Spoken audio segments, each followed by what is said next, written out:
Hi, my name is D'Angelo Marshall. Some of the cultural and social groups I belong to are I'm African American. I was born in this kind of scenario, didn't really have a choice in it. The values you learn as an African American depend on your family. I was taught like get stuff done on time or before they were due, or like no last minute stuff. Honesty, responsibility, reliability, those kind of things. It all just depends on the family you're born into. Some of the drawbacks: you face discrimination in certain areas of the United States or Ohio. Um, I think what helped me with that discrimination was I grew up in white schools. That's another one of the social groups I belong to. It's really what defines me as a person. Um, One of the benefits of that is that I adapt to different situations, different schools, and along those lines, like different cultures, different people.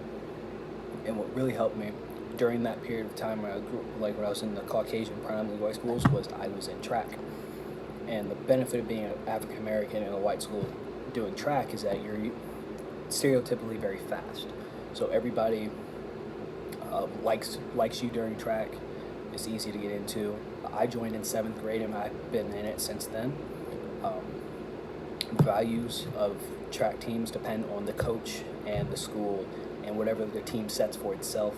Those values are taught by your upperclassmen or your coaches or something along those lines. When I was in high school, some of the traditions we had in our little track team was every April, maybe before our biggest meet of the season, of the regular season, we'd run 10 300-meter dashes in a row. Not the most fun, not the most fun situation or day, but it really brought us together as a team.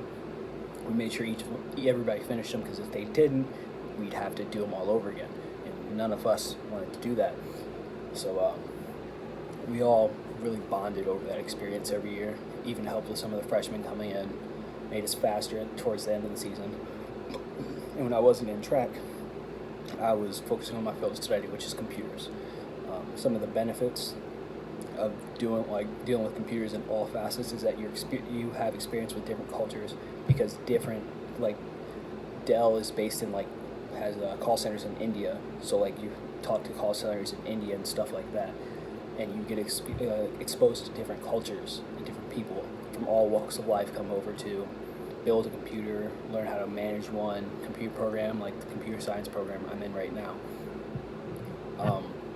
Also, being in those track and computers, they help me open up to people, because I can have different avenues of conversation with them instead of the classic, hey, how was your day kind of thing. I could talk about, hey, what was your time during that, I don't know, 400-meter dash, or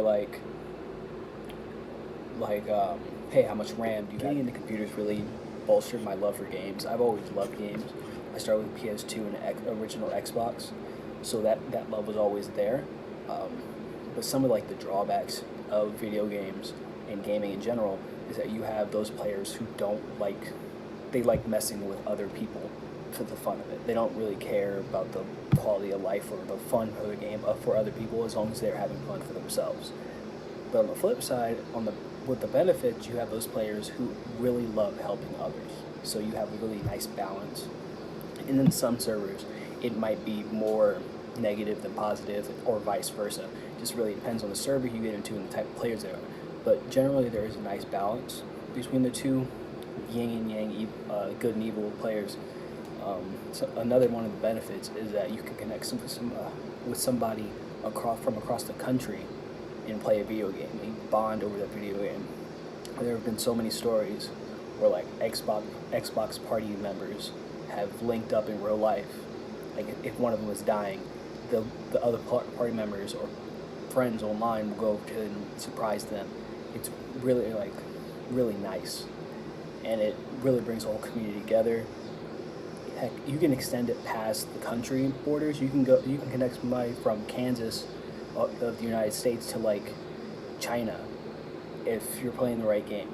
And there's so many different types of video games that there's always something out there to have fun in.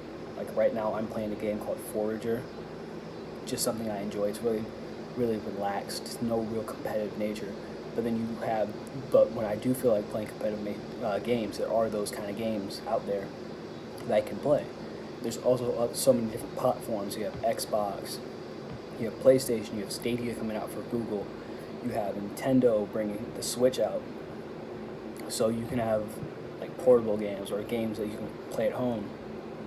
And they're not marketed to just guys anymore like they were back in the day. They're now marketed to everyone, and everybody can access a video game one way or another. Be it going into the store and playing a demo of the game, it doesn't really matter. You can still play some sort of video game. Now they have games on your phone like Raid Shadow Legends or various other games that have that big amount of advertising.